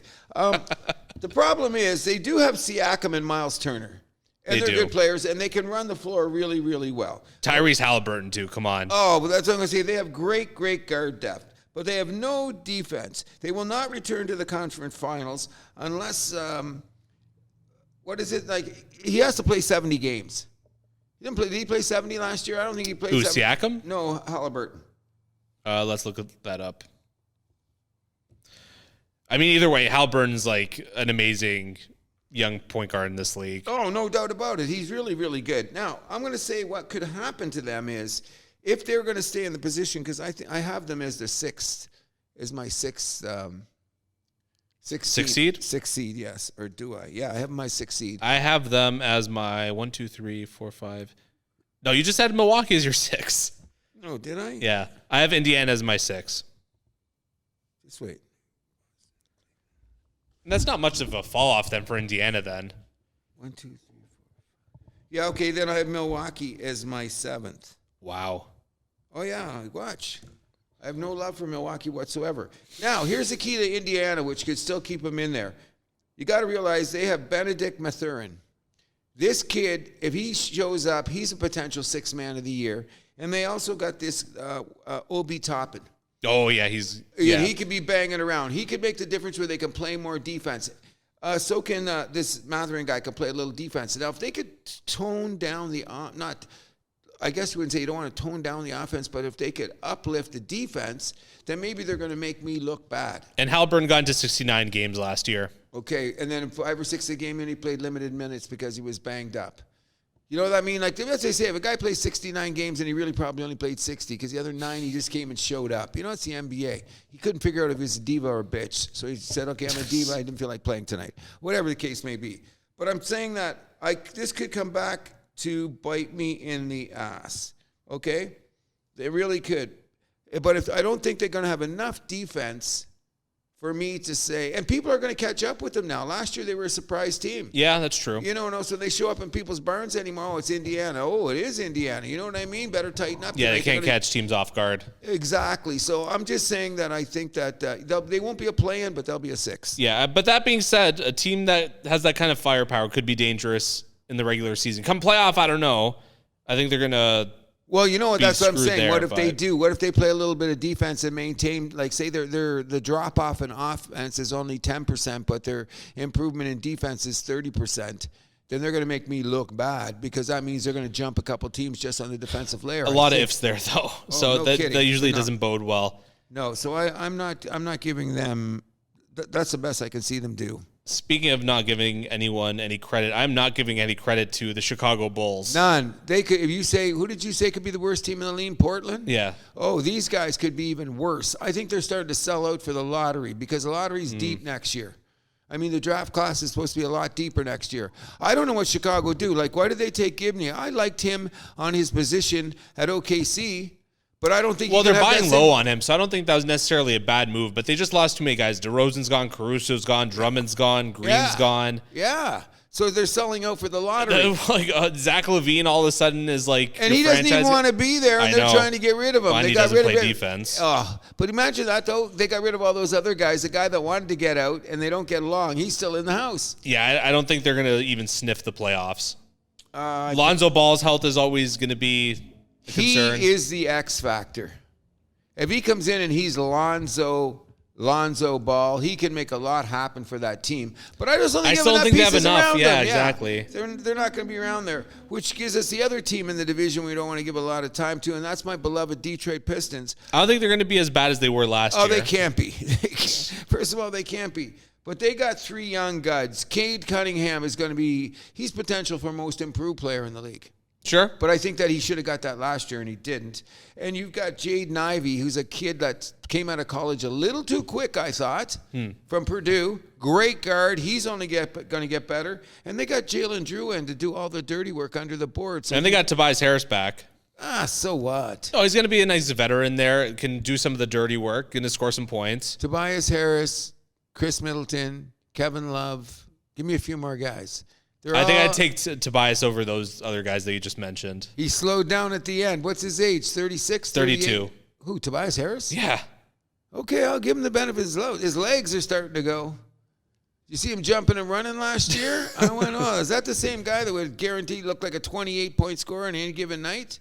I'm not saying he's going to be an all-star. I'm just saying he's going to be a good veteran presence for that team. And he wants to play in Detroit. Exactly, which is never a bad thing for them. But you know the thing about Detroit is they'll never get over. They paid that coach last year. What was his name? And then they fired him and got that was so fucking stupid. Like the one that they got from Phoenix. Yeah, and then what are they on the top for? About $60 million in coaches. Way too much. And too much. That's like pissing your money right away. Just piss your money in the ground or light up your 50s or whatever the case may be. And I love the Pistons, so I hope they do have the break. I hope they're competitive. Monty Williams, that was the coach. Yeah. And he's sitting around. He's still got $60 million coming to him or something ridiculous. Outrageous. Yeah, Detroit, what were you thinking? Because that was the ownership trying to make the leap too fast. Yep. That's what I think. They should have got an interim guy that could have worked with the young guys, and then you bring him in. But we're going to have to wait and see. I think those two teams are irrelevant quickly. Yeah, absolutely. I would have to agree on that. To the Southeast Division. Oh, it's going to be a fun division. I think so, too. Okay, so now that we've talked about this, I got to get my order in order. I think that the Miami Heat may be a play-in team. I think so, too. I think we're underselling them a little bit. Really? Yeah. Okay, here's why I look at it. They got Eric Spoelstra. That guy can make lemonade out of lemons. Okay, he's the master of do that, okay? Okay, part of the problem with them is they're losing record against teams that make the playoffs. That's a little worrisome. Well, that's more of a concern come playoff time for me. Okay. Because I think they're going to do fine against the bad teams. Okay, there you go. They're going to sneak some wins. They're a very good home team, too. They're old. Can Jimmy Butler maintain what he's got? I don't know, and he's already getting banged I don't up. think, but they're not that old, though. They're only guys that are... Is old. He's old. He's got 30. Kevin Love coming off the bench. I don't know. There's a lot of... Butler's only 30? Yeah. No. Rozier's only 30. Okay, but they all Butler's 35 and Love's 36. But, Love's more of a guy who's a little bit deeper down the bench, let's be real. Way deeper down the bench. Bam's still in his prime. Tyler Hero's in his prime. Rozier, I would say, is still in. Duncan Robinson are still in their primes. Josh Richardson, I think, is a nice piece to have off the bench, too. Yeah, a lot of third liners. Okay, so you don't... They're gonna be in the play-in. I have them I think... as my number 8 seed. I'll give them my number 10. Whoa. No, that means I don't think that'd be fair. I think that they're going to be like 8. Yeah, so we're on the same page. Because Eric Spoelstra does not lose against shit teams. No, he doesn't. Very rarely. So I got that there. However, now that we're down here, the main thing that we should be talking about is a team that could make the biggest jump this year, and that's the Orlando Magic. I would have to agree with you there, sir. I have them as my number 3 seed in the East. Really? Yeah, I do. Guess what? I have them as my number 4. You said you had Philly as your number 4 before. No, Philly's going to be my number. Yeah, Philly 4, Orlando. No, I think I do have it down. I got New York, Boston, Cleveland. Orlando. No, Philly, Orlando. You're right. Philly, Orlando, Milwaukee. Philly, Orlando, Indiana, Milwaukee. That makes sense. So right? Orlando's your 5 then. Yes. Okay. And I hated to do that to them because I still love them more. I just think they're a great team. They got a bunch of guys. What's his name? The main guy? Paolo Banchero. I don't even know how to say his name. He could be the most proved player in the league. He's only 21. What if he plays good enough that he could even get MVP notices? Because I think Orlando is going to take a big bump this year. I think so, too. You know what I mean? They added KCP. I think that's going to be huge for them in their defense. Oh, and not only that, they got Franz Wagner and Jalen Suggs. Yep. And they're doing all the dirty work so they can play defense. You know what I mean? And not only that, they got Wendell Clark Jr. This guy is like a beast in the middle. Yeah. So he could do all the dirty work. Like, they just blow my mind. And then they've got a couple of guys that guy Tristan, I can't say his name, De Silva, but anyway, he's from Colorado. The thing about this guy is he played 4 years in college. He's got all the skills. He's going to be one of those guys that already knows the game. I think of him as not this year, but he could potentially be one of those guys that develop into a 6-man kind of deal. So I think Orlando's got a little bit more depth than people realize, even though everybody's young. Oh, 100%. They're a little bit young, but they played good last year and they ran out of gas at the end. 1 more year experience, here we go. I think they could make huge. I think they could make the OKC jump. Like, you know how OKC was here, and then all of a sudden everyone's going, oh, look at them. Because like this time next year, we could be talking about them as, whoa, look at them. And they still have draft picks. They still do have draft picks. Yes, they do. Next in this division, I have the Atlanta Hawks. I have them as my number 9 seed in the East. I have no love for those guys whatsoever. I know you don't. None whatsoever. They screwed up their roster as far as I'm concerned. I think Trae Young's going to be running by himself. I think they're not even going to get to play in.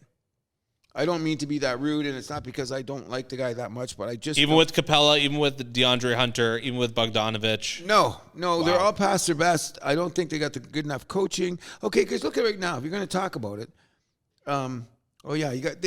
can they make the play in? No, I don't think so. Wow. I don't think they can make the play in. I think Toronto's going to be better than they are. Nah, I don't think so. Okay, well, we'll get to that later. But anyways, I got no love whatsoever for them. The team that I think could make a move before them is Charlotte. Charlotte, I have them as my number 10 seed. Okay, I'll agree with you. They'll be number 10. But this is another one where health comes into play. How healthy is LaMelo going to be? He's 100% now, but that's not telling you a lot, exactly. is it? Okay, the problem with them is their roster's all over the board. Yeah, that too. Okay, the roster's a little bit all over the board. Very young roster, too. But very, very young. So it's a matter of, do they get the coaching to make sure that these guys know their roles? Because I'm hearing a lot of stuff on TNT and all these things where they talk about the team as they go, part of the problem is maybe why Cat left Minnesota and all that is, once you get the team rolling, everybody should know their role. In the NBA, it changes because they got divas and bitches. Yeah. And they don't always want to play their roles. And that's the thing. If Charlotte can get everybody to do that the way that they should, look out. You know what I mean? They can run, and LaMelo can pass as good as anybody, but I just don't think they have a good enough depth. No. Let me see their roster again. And I mean, the only guys that they have above 30 are Seth Curry and Taj Gibson. So and you know what? And both of those guys are solid guys to have. Seth Curry can make a shot. Todd Gibson plays defense. They're very good professionals. So, very young team. It's going to boil down to who's coaching them. Mm-hmm. You know, when you think about, how well they are coached, how much chemistry they got. But I really think that they're going to be sneaking up on people. They're going to win some games that people didn't expect. You know what I mean? And good luck to them. Yeah. Just health is my only concern there. Washington, my only note is bad. We're not even going to talk about Washington. You know what I mean? Why? We're going to waste our time. Another team. Although Alexander Sarr, how's he going to be there? The 19-year-old they drafted from France. He'll be a lost cause for 2 years. They'll get people around him. You know what I mean? They have a decent starting lineup, but beyond that, okay, give me that starting lineup. Jordan Poole, Kyle Kuzma, Marvin Bagley, Sarr, and Valanciunas. They better tighten it up. I feel sorry. And they got Malcolm Brogdon, but he's injured right now. Well, we'll have to wait and see. Which seems to be the story with him, unfortunately. There you go. And it's too bad that Valanciunas got pushed off in that kind of purgatory. You know what I mean? We're going to have to wait and see. Well, he's a guy with some problems. Like, not problems, but like just his play style it doesn't exactly fit comfortably with a lot of the modern NBA, does it? JJ Redick must hate him. You know what I'm saying? But he's in there for the dirty work when you need him, and I think that's significant. Agreed. You know what I mean? Did we miss any other team in that division? No, that's it. Okay. Do you have... So right now you have Orlando as your 5. Yes. And Miami as your 8. Do you have any of those other teams in the play-in? Who's that again? I can give you all 10 right now in a minute, but I'll just talk about the division and do it properly again. But I have, because we're going to talk about those teams now. Yes, we are into the Atlantic Division. Yes, we are. So we're going to be talking about those teams right now, which I think is the mother lode. Oh, I mean, especially with those 3 teams at the top, how can it not be? It's the mother lode. They're just great. I mean, you know what it is? It reminds me of old school basketball, every team. Mm-hmm. You know what I mean? Like when you think about it, and now that they brought Cat into New York, I mean, New York's just psyched for that. New York's having a good run. Too bad Grimace didn't get as far as we wanted him to, but that was a drag. That didn't work out our way. We were hoping, but I mean, with the Yankees and the Knicks, the city's losing its mind. You know? Absolutely, and New York Liberty winning the WNBA. We should have brought that up. We'll do it on the show. Yeah. What a great series that was. I think there was some manipulation of the refereeing. Well, we'll talk about that on our show this weekend. But, I mean, let's for the Atlantic. I mean, why defect or why wait? Let's just get to it. Boston, status quo. Okay. The only question is, can Porzingis stay healthy? But, I mean, this certainly looks like a budding dynasty, does it not? I agree. So here's my take on the matter. And they're my number 1 seed in the East. They're not. They're my number 2. Yeah. But I have them going to the finals. Okay, so what my take on it is this. Okay, so you know who my number, if they're my number 2, you know my number 1 is. Well, you already said it. It's New York. It's going to be the Knicks. But I'm thinking what's going to happen is when it gets down to the playoffs and the playoffs experience, because Boston's probably going to get bushwhacked by a few teams and their record. Oh, yeah, they're going to be seen at every team's best every game. So guess what's going to happen? Then New York's going to be up ahead of them by 2 games, say. So they'll end up winning. So Sure. so what's going to happen is I don't think Cleveland's going to have a good record as Boston. I don't think Philly's going to have as good a record. So that puts those guys behind. So they're going to be the top 2 in the division as far as I'm concerned. And when you look at Boston, like you said, their lineup. And they brought everybody back. Yep. They did it all before this apron thing got in control. And I think Jason Tatum is even going to be crazier than he was last year because I don't think he still got that little bit of chip on his shoulder because of all the attention given to Brown, even though they're best buddies. Yep. They're best buddies, so let's not worry about that. But when you think about the Celtics, though, they got no cap problems. They got Porzingis is out till Christmas time, but they'll be able to keep it up with that. They drafted this Baylor kid. I don't even know how to say his name, Schreider or whatever. And this guy, Anton Watson from Gonzaga, who is another beast in college, they can't even get on because of the depth of the lineup at Boston. Yep. However, this is a development thing. If they can get ahead in some of those games and get those guys on the court, it'll take minutes so that the other big guys don't have to play. So I'm thinking that Boston is set up to run the regular season, but I don't think they're going to be number 1. One concern, though, is the age of a couple of their guys on their team. So Drew Holiday, even though I love him, he's 34, and Horford's 38. Well, that's where they're hoping one of these young guys will step in and give him some minutes. What's his name? They got that one kid on the bench.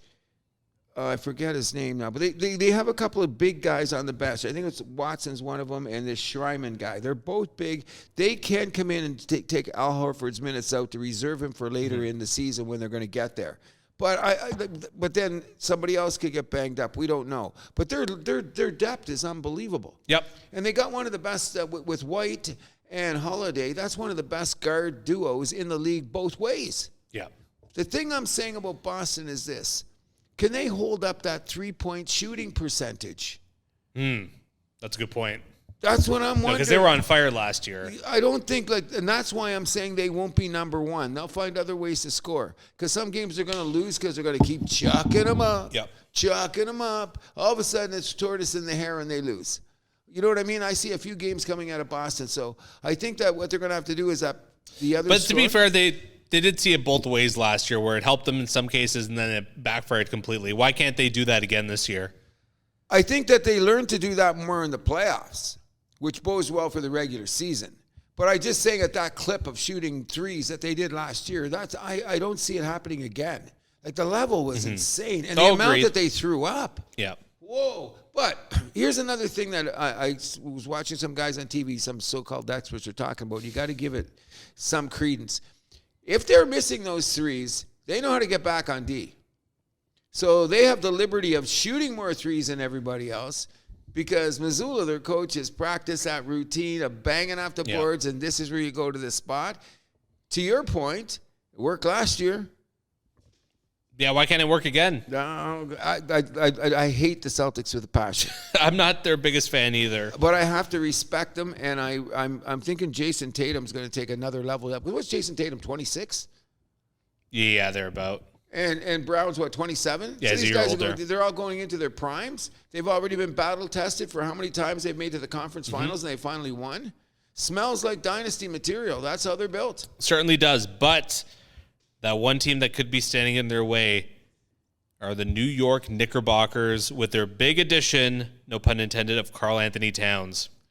Don't forget they got Mikal Bridges, too. Yes, they did. So that's. But I mean, the cat one. Come on, the cat one is that. If they had just. I mean, we're already talking up the Knicks with Mikal Bridges when he got there, right? Exactly. So now that they're going to be playing for a whole year together with the cat, I'm saying that this team could be unbelievable. We got to forget. And OG and Brunson. So this could be not only a team that could score, but they could be one of the best defensive teams in the NBA, which is the metric for going far in the playoffs. But again, health, playing a term here with OG.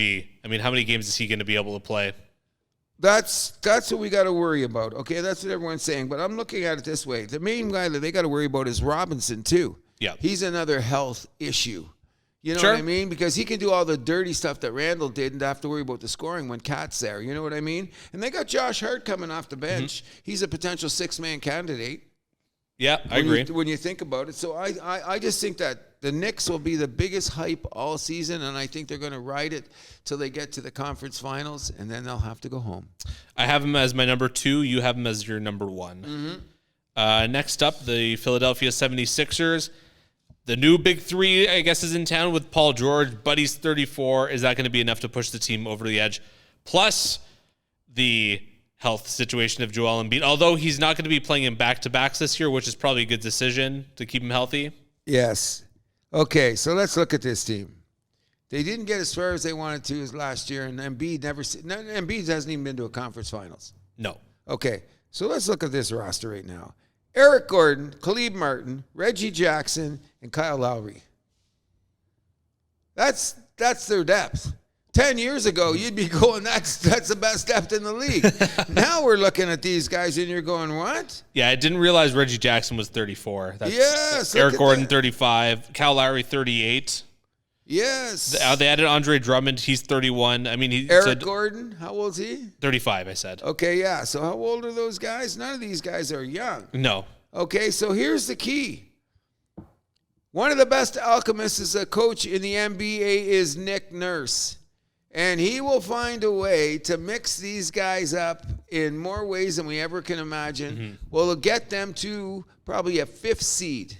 Is that what I had them at? A 4th seed. We both have them as the 4. They will get up to a 4th seed. Now, they're going to win around and stuff, and all of a sudden they're going to have to play the Knicks or Boston in the playoffs.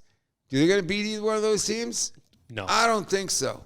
I think Orlando would have a better shot at beating one of those two teams if it wasn't for their age. Because of their youth and athleticism? Cleveland, with their defense, could be a team that could beat one of them. I don't see Philly as doing that. I think Philly is going to probably, they're around the 50-game win mark? Yeah, like they always are. Okay, I think they're going to be the status quo. I think Nick Nurse's coaching will keep them here, keep them relevant, and they'll have Embiid. But if they have one injury, they're done. Especially to an Embiid or a Paul George or one of those big guys. I don't think Paul George is going to move the needle that much. He's getting older. Yeah. You know what I mean? He's not the defensive wizard that he was, and then you got a bunch of old legs coming in behind But the thing him. is, though, if he does get injured, that's a lot of salary cap consideration kind of down the toilet, right? 100%. So what is your take on Philly? Do you think they're going to be a contender? I still think they're in the same spot, basically. That's what I'm saying. They're going to have to find up. Tyrese Maxey, unless he takes another step. He's tremendous, but I don't know if he's going to be able to take another step. Not with a ton of old guys. No. You know what I mean? I'm going to say between that combination, that 3, Tyrese Maxey, Joel Embiid, and Nick Nurse, they're going to figure out a way to win a lot of games. Sure. So they'll be there for a while. You know what I mean? Yeah. Before we get to the Raptors, we might as well talk about the Brooklyn Nets. This is going to be another very bad basketball team. Third worst in the league. Yeah, I won't argue with you there. Everything they manipulated is to get their draft picks back from that fiasco when they had the big 3. Oh my so gosh. they made some moves where they got that back. But look at their lineup. No, they're bad. Okay, who's their best guy? The only Schroeder? thing going for them is, and he's probably going to be a trade target this offseason. Oh, they're going to be so much on that team that'll be ready for the trade deadline. It's ridiculous. Anybody that does anything on that team will be on the trade block. Him and Bojan Bogdanovic are Both the big gone trade. at the trade deadline. They'll be gone because there's nobody else in that roster. They're all young. I don't think anyone's going to want Ben Simmons. Well, Ben Simmons is playing for a contract now, or is he just going to ride off in the sunset with all his money? I have no effing clue.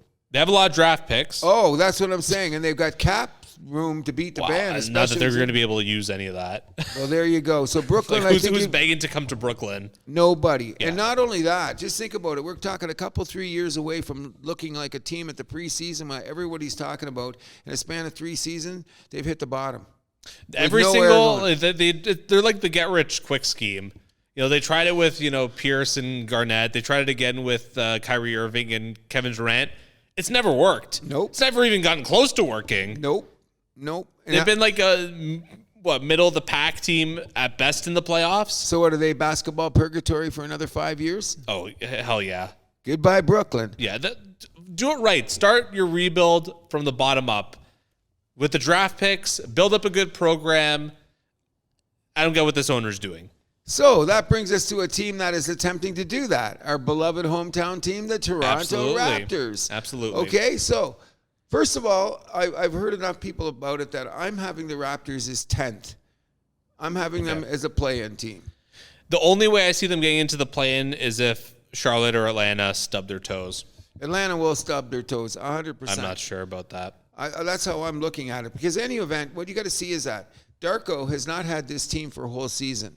He's a defensive strategist with a few guys that could score. All we have to do is make sure that Lively, Barrett, and Barnes, who is our number one, all play up to their potential. Graydon Dick takes a step forward. Podol does all the dirty work. Now, who's going to be doing it with him? Boucher or who? I don't know. Yeah, I don't think it's going to be Boucher. That's what I'm saying. So look at the rest of our roster. What do we have? I'm excited about Jacoby Walter. Oh, I am too. I'm definitely. And is he the kid we drafted? Yes, he is. Yeah, I'm very good because he plays defense too. So I'm saying the best thing I've heard about Toronto, which is a good sign, is they're saying they're going to be a tough out. I agree with that. Especially when they're playing here at home. Yeah. Which is, a lot of people say, is a bit of an advantage to us. I don't know why, but good crowd, whatever. Yeah, exactly. The crowd shows up in Toronto. And exactly. They're into it. Exact opposite of the Leafs, which I don't understand. It's the same city. Oh, my brother went to the game on Saturday, and he's like, I understand why people are late to their seats. Oh, really? Yeah, because he's like, they wine and dine the F out of you. Oh, no kidding. No kidding. Now, what are you going to do? You going to say no? Exactly. We got a whole game to go. Well, let's get at it. But I think the Raptors are going to be a little bit more surprising. I think they're going to be the 10th. I think with the coaching and the lineup, and you know what? I worry about the top of their roster, though. I don't think it's going to be good enough to get into the play-in. I think that they will. I like your optimism. I'm going to go there just because I'm that much. Unless Scotty Barnes takes like a big step. Oh, he will. He has a potential of being one of the best two-way players in the league. We've seen him play enough. We've seen his potential. Oh, sure. So I love the guy. Oh, I do too. I rock my Burns jersey as much as I possibly can. But the main reason I wanted to be competitive because I don't want to talk about all the hockey people in the city talking about how irrelevant the Raptors are, because that'll just make me crazy. Oh, the minute the Raptors are on like a bad losing skid, I'm not as bad as it ended last year, but. Well, they didn't seem to care once they got to the end. That was a drag. You know what I mean? So it didn't really mean anything, but I think they have the potential. I think Lively is the key. Personally, he's a Kentucky guy. Another guy get lost in all that guard shuffle. Ended up in Philadelphia, couldn't find a role there. Now he's going to start the season as a number one point guard. Let's see what he's got. Oh, Quickly, you mean? And Quickly. What did I say? Lively. Quickly. Yeah, Emmanuel Quickly. Yeah, I love his name. Anyway, I think Quickly is going to make the big step. I hope so. That'll get us in the 10th. So I guess I got my 10 down, don't I? So I'm missing one. So for you so far, I have the Knicks number 1. Yep. Then Boston, Cleveland. Yep. Philly. Yep. Orlando. Yep. Indiana. Yep. Milwaukee. Yep. Miami. Yep. I don't have a 9. I think and Toronto. No, the 9's going to have to be Charlotte because I don't think that Atlanta's going to be there, which will make 10 Toronto. Yes, and then I have Boston, New York, Orlando, Philly, Milwaukee, Indiana, Cleveland, Miami, Atlanta, Charlotte. Interesting. So you're high on Orlando too, eh? I am higher in Orlando. I was high on them last year too. I liked the way they played. I just didn't think they had enough experience, which they showed that they had good coaching because the team played well. Fair enough. They could only look forward to a better season, which I hope they do. Me too. I like Pello. Me too. The man who Martin Brundle confused for Patrick Mahomes before the Miami race. Yeah. That was great, wasn't it? That was hilarious. Oh, by the way, the race was good, wasn't it? Oh, we'll talk more about that. Another tease for this weekend show. That was a good race. Ready for our awards? Okay, then. Let's do her. Let's work our way up, I should say. Okay. So, Coach of the Year, I have Udoka from Houston. I have I had Udoka too, but I figured you might go there. I wasn't quite sure. So I'm going to take the guy, is his name Murray, the coach of Orlando. Okay. That's who I'm taking. Next up is Rookie of the Year. I have Sar from Washington. No, I have, what do I have it down? I have Reed Shepherd of Houston. Okay. That's going to be my guy. Most improved player. Okay. I have Victor Wembanyama. Really? Yeah. Okay. I started with Clint Holmgren. Chet Holmgren. Okay. I changed my pick to Emmanuel Lively will be the most improved Quickly will be the most improved player in the NBA for our Toronto Raptors. You heard it here first, and I'm not stuttering. Wow. He's going to be the most improved player in. Watch what happens with this kid. He would not even be my top 2 to rank on the Raptors for this award. Oh, I'm telling you now. Okay. He would be the guy. He's going to be, what are you going to say, Scotty Barnes would be? Yeah, him or RJ.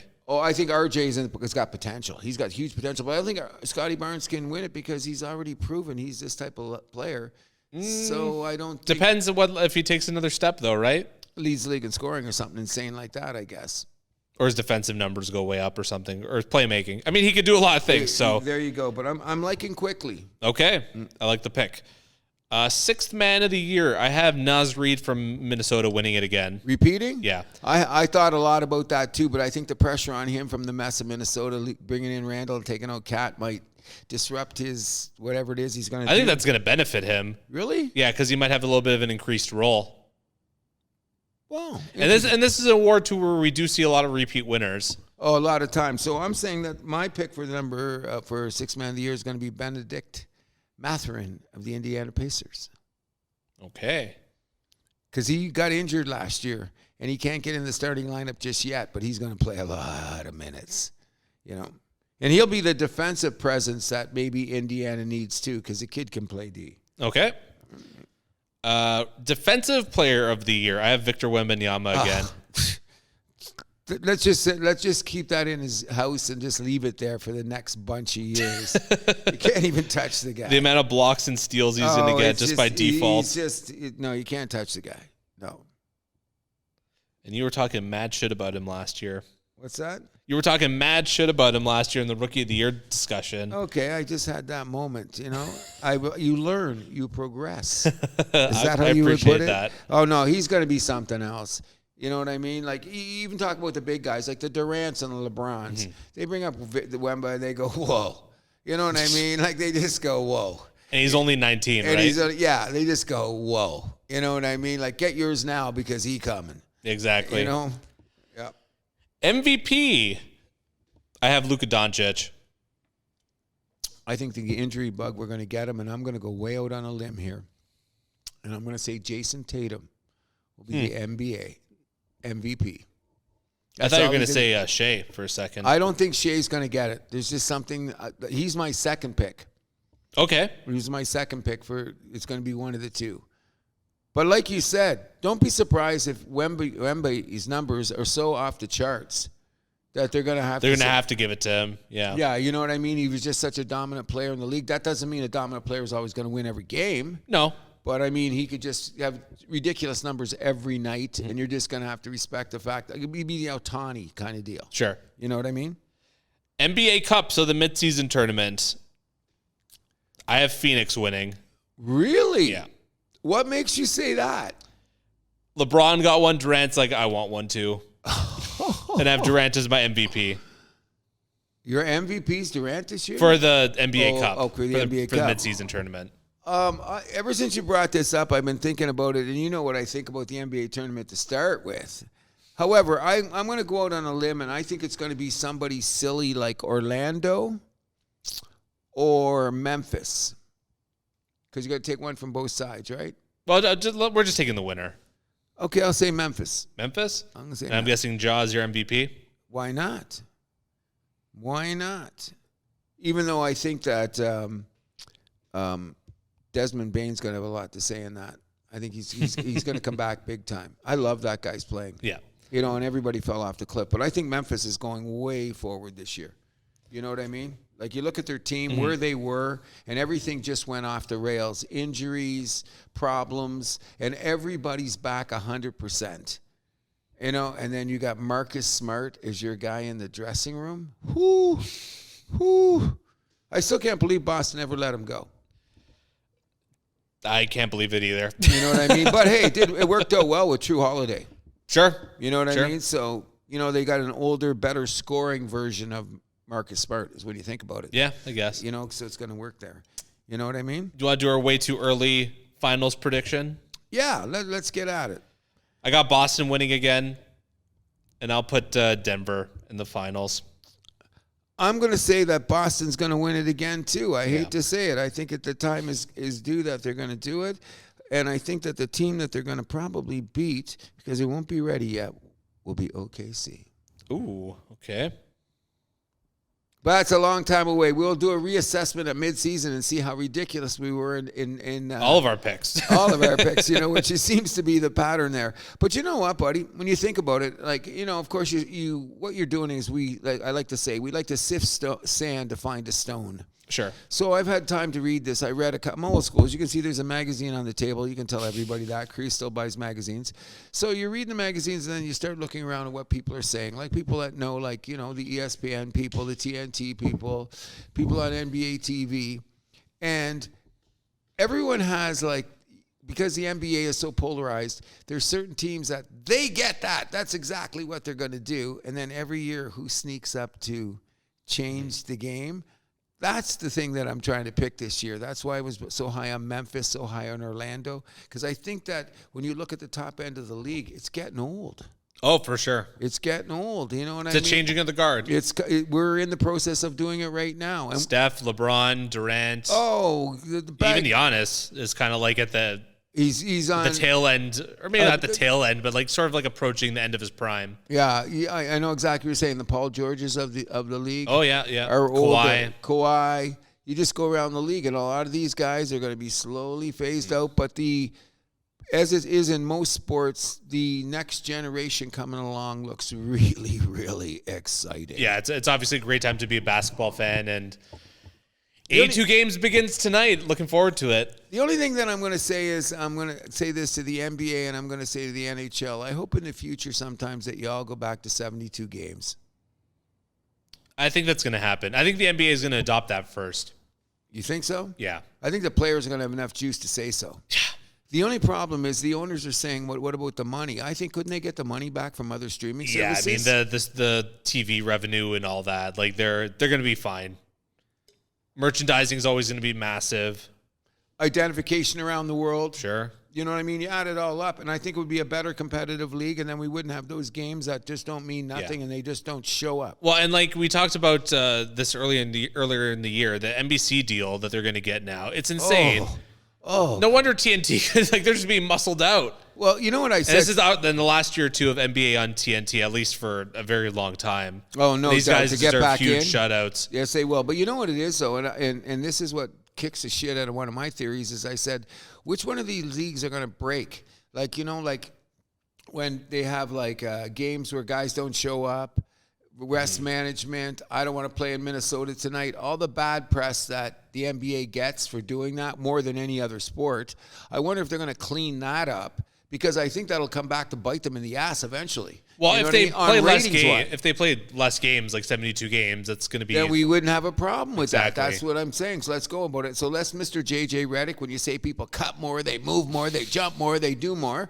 Well, then if you're saying there's that much stress on them, then take some games off the schedule. It would make the playoffs a lot more competitive. It would make the regular season more competitive. Why not? I love how for the NHL, MLB, NBA, we're talking about lower the games, then NFL just tacking on 1 and 2 more. No, they'll go to 18. Oh, that's what I'm saying. That's it. One, then 2, right? Yeah. In a couple of years, it's going to be 18 games. Oh, it's just a matter of time. But then we understand why, because they've already got the plan of spreading the schedule. And it might even be CFL style double bye. I think that's the way to go. That's what they will go. But then we'll get football to March. You make it sound like that's a bad thing. No, I mean the NBA might not be happy about it, especially since NFL is taking Christmas days. Well, it's not taking Christmas Day away from the NBA, but certainly sucking the air out of the room. And the NBA has gone overboard for their Christmas schedule this year, eh? What do you mean, just the teams that they got playing? Yes, and look at the star power they've got coming up on that. Well, day. they had to do something. Okay, but then some of those teams are going to be irrelevant by then. but they're still going to get it on there because they're the Lakers are the Lakers. Like even when they were fucking shit, like at the end of the Kobe era, they were still getting. They were still the 10 o'clock game. Always. Which I deserve to go to somebody else. Sure. You know what I mean? If there's someone team on the West that's really doing well, why not give them the open door? Fans are going to want. You know what I mean? If it's a great game, but I don't think it has the pull of the NFL though. Like anybody will watch an NFL game at any given time. Mind you, Christmas, the 5 games that we got: Spurs, Knicks, Timberwolves, Mavericks, 76ers, Celtics, Lakers, Warriors, and Nuggets, Suns. I feel like Nuggets, Suns was a Christmas Day game a couple years ago, too. I think it was. I think this is the 3rd time they're playing in 6 years on Christmas Day. It's something like that. But look at that lineup. Oh, it's a great lineup. Okay, when you look at that lineup, is that not like the coup de grace of some of the biggest stars in the NBA? It basically is. Wemby going to MSG, that's going to be a lot of fun. But Wemby's not playing Christmas Day, though, right? San Antonio at the Knicks, yeah. Oh, is it San Antonio at the Knicks? Yep. Oh, I thought you said because the Knicks are, Knicks or Nets, one of those teams always gets the early slot. Wow, so they did fit Wemby in. Yeah, smart. That's good marketing on the people that think they know what they're doing. So mind you, NFL, we got Chiefs, Steelers, and Ravens, Texans. So, ooh, those are two. That's just the way it goes in the world of sports. Anyways, I'm looking forward to a good season in the NBA. It's going to start tonight. I was trying to give myself a night off from sports. And that's impossible this time of year, Cruz. Once October hits, you got stuff every night. Well, and double downing on that in any way you want to look at it, I guess, so to speak. You know what I mean? Yeah, absolutely. In any event, I really enjoyed that. I'm glad to see that we had some interesting takes. I'm glad to see that we both are on the same page with teams like Orlando, so obviously we're going to be paying attention. But during the course of the season, we'll be able to display how ridiculously wrong we really are at times. Absolutely. Isn't that how it works? So who do you got winning tonight? We're not going to take any picks or anything, but we got Knicks, Celtics, and Timberwolves, Lakers. I think we might see an upset in Boston. The Knicks upsetting the banner night. That could be it's going to be a crazy game. Is that 7 o'clock? 7:30. Okay, I'll get home time for that. But and I think the Timberwolves are going to smoke the Lakers. I think that the Lakers are going to pull it out just because it's opening night. Because they got Bronny James on the court? Whatever it is. They'll have all the Hollywood thing. The Minnesota guys that are so far in the lakes will go, whoa, wait a second. And we get the real Lakers. The real Lakers. You know what I mean? Because that isn't that a joke? Why do they call themselves the Lakers? Well, because they used to be in Minnesota. Or Minneapolis, I guess. Whatever the case may be. And then I'm going to the Raptors home opener tomorrow night. Very excited about that. First Raptors home opener I've ever been to. That's going to be a lot of fun. Cheer loud. I hope the team wins. I hope so, too. Although 4 guys are out for the game tomorrow, which sucks, including RJ. RJ's not playing? He's out for tomorrow, yeah. It was just made official when we were recording. Oh, damn. Boo. Against Cleveland, right? Against Cleveland. They might run us off the floor. Maybe. I'm excited to see. It's my first time seeing Spider in person. So good. Should be interesting. Yeah, absolutely. So, the quartet of Raptors out if it loads. That's a drag. I think that we're going to see our... Oh, yeah, here it is. So, RJ Barrett, Kelly Olynyk, Jacoby Walter, and Bruce Brown all out. I knew Jacoby Walter. He might be missing for a few games. Yeah. Bruce Brown's is a key to the Raptors this year, in my opinion. Interesting. I do. I think the veteran presence off the bench, how much he affected Denver when he left. Mm-hmm. That's true. You take a big look at the picture. He could be a glue guy for us, but we got a lot of games to go. It's only one. Absolutely. Anything else you want to bring to the table? That is just about it. Excited to catch some ball tonight. Yes, I will. Gonna watch some Champions League highlights from today, too. Oh, that's true, too. I got a good buddy of mine coming into town, so I think it could be like a couple of fingers and a beer. Nice. You know what I'm saying? So here we go. In any event... We got to go out and catch a game soon or something. Okay, we will. We will. We'll pick one and away we go. We got so many... Well, we'll put on our schedule. OHL? Yeah, Brampton... Raptors. What are they called? Brampton Steelheads. Yes. I might have a line on some tickets for the Raptors coming up, so I'll let you know. Yeah. Yeah. So keep me in the know. Okay. Anything else you want to bring to the table? That's just about it. I'm glad, once again, we want to thank each and every one of you people that take the time to listen to us ramble on about the thing that we love the most, which is happen to be sports. Yeah, nothing makes me happier than seeing people just click on our show and listen to all the nonsense that we spew out here. As good as anybody else out there. Trust me, I've been listening. You know what I'm saying? In any event, my name is Cruz. And I'm Andrew Milani. What do? We keep the vibe alive. You can find The House That Happens on Podbean, Spotify, Amazon Music, iHeartRadio, Player FM, Samsung, Podchaser, Boomplay, YouTube, and SoundCloud. You can also follow us on Facebook, Instagram, and TikTok at The House That Happens, and follow us on Twitter at House Happens. You can also shoot us an email at thehousethathappens@gmail.com.